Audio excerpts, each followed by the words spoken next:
Hey everybody, Kerry Waldy here again in my hotel room in Pontiac, talking about personal conditions for personal prosperity.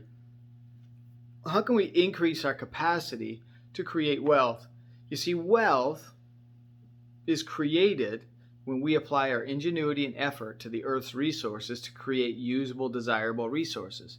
So, wealth, a big component of wealth creation is ingenuity. It occurs in the mind. If you look at how people created vast amounts of wealth, they often thought differently about something. They took sand and created transistors and created this code, yes and no, little transistor loops on silicon, on sand, and then some code with zeros and ones could talk to each other. And we have this computer revolution. And it's not that they invented zeros and ones and they didn't invent sand, they just invented new combinations of these things. And so wealth is a function of creativity and effort. It's just not effort, because if wealth was just a function of effort, coal miners would be the richest people on the planet.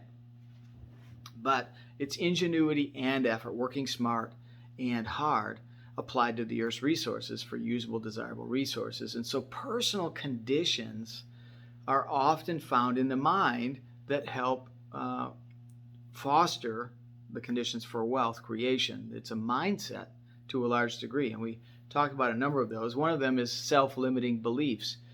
I believe I can't because I'm not. I don't understand finances, or I don't like this, or I don't understand how business works, and I can't because I'm not. But all the things that we learn, you can do it. I was talking to a kid the other day, and he was on his phone, a 19-year-old kid, and he was shuffling his fantasy football team. And this running back was over here, and he's trying to play this quarterback, and this guy's injured, and it was pretty complex what he was doing. He's doing the job of a football coach or general manager. And I said, "Hey, do you have your IRA yet?" He said, "Well, no, I don't. I don't really even know what that is." And if you can run a fantasy football team, you certainly can run your individual retirement account. You have the ability to do that. If you learn Monopoly or Catan or any of these complex board games or a lot of these complex video games, you can actually do something productive in the real world. You can rule the real instead of conquering the counterfeit. So don't think you can't do it. You have everything in you to be able to do it. And all the things that you've learned, prove it. You just have to apply it to things that actually matter and can increase your capacity. Now, another self-limiting belief is a now orientation toward time. This is a personal condition. If I have a now orientation toward time where I'm living from moment to moment and looking for happiness or gratification in the moment, it will limit my ability to produce wealth, because wealth is more like rings on a tree. It's very difficult. People who you look at that are overnight successes often took 20 years to get that way. And so you can't have a now orientation toward time. You have to think about it as a farmer and who is looking to build a farm for generations. You can't eat all your seeds every season. You have to save some to plant. And so a now orientation toward time will limit your ability. And so there are entire cultures that struggle with that. They're not thinking generationally. I have a friend of mine that was a physician that spent his life working in cultures that were generationally impoverished, although the land was resource rich. And I asked him, I said, why is it that for generations they could not climb out of poverty? And he said they're always thinking about the moment. They're never thinking about the future. So they don't plant seeds of wealth creation that won't germinate until 10, 20 years from now. They can't think that far ahead. They're always thinking about the moment. And so childish thinking is momentary thinking. But when you grow up to be an adult, you learn to see down the road a little bit. And the further you see down the road, the more willing you are to delay your gratification. You're making a trade-off. Less now for more later. Because that $100 that I have right now, I could spend it. I could eat all my seeds. And you can always you can always outspend your income plan, just like you can always out-eat your workout plan. So if I outspend my income, you can always do that. You can spend more than you make. I don't care. Just ask Mike Tyson. Doesn't matter if you're making 30 million a year. You can do that. It is possible.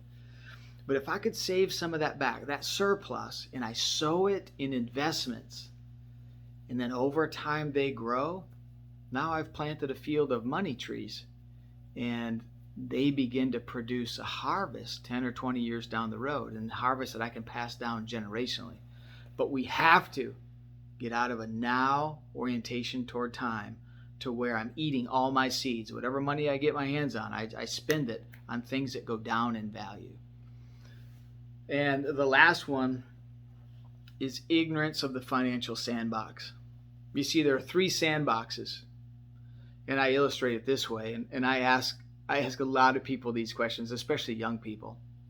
First, I ask them, hey, do you think if I ask you to go buy me a pair of shoes, let's say a pair of Nikes, could you go buy me a pair of Nikes? And they'd say, yeah, I could buy you a pair of Nikes. Then I said, if I ask you to get a job at the shoe store, do you think you know how to get a job at the shoe store? Yeah, I would apply there, and you go through an interview process, and if they hire you, fill out paperwork, and then you start. Okay. What if I ask you to buy me a pair of Nike, one share of Nike stock? Could you buy me one share of Nike stock? Where would you go to do that? And most people have no idea. I don't know where to go. I've asked people that are working in the very stores. They're working at McDonald's, they're working at Best Buy, they're working at companies that have very profitable stock options. And I ask them, where do I buy stock in this company? And they don't know. And it's sad to me that they're working for Fortune 500 companies, and they think the only way that they can earn money is through that hourly wage. They don't realize that they could buy stock in the very company that they're working for. Just today, I was in a dollar store, and I asked the girl, I said, do you have a 401k here? And she said, I don't know. And then she screamed down the hall, hey, Alice, who was the manager, do we have a 401k here? And the manager said, yeah, we do have a 401k here. And we talked a little bit about it and the opportunities there. But what troubled me is that this girl was allowed to work for this company, and the management did not let her know how she could prosper as the company prospers. That's ignorance of the financial sandbox. We know the goods and services sandbox, where to buy stuff. We know the labor market sandbox, how to find work. But we don't know the financial sandbox, how to invest and how to take our surplus and invest it to grow an orchard of seeds.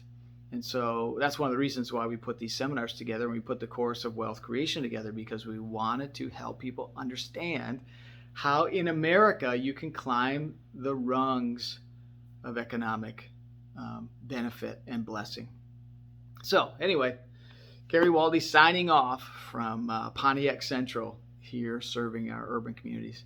Godspeed.